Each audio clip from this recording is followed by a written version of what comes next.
Since Repair Clinic encourages you to perform this repair safely, a warning icon will appear when you should use caution.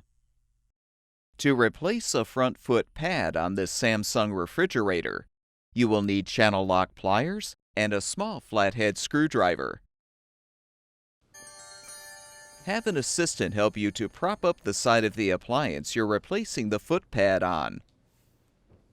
Use the channel lock pliers to loosen the appropriate foot, then fully unthread it.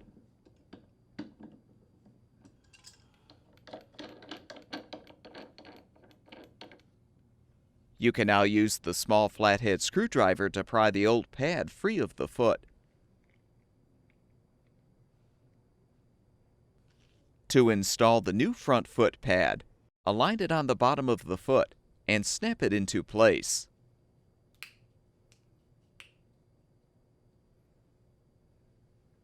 Rethread the foot onto the mounting stud.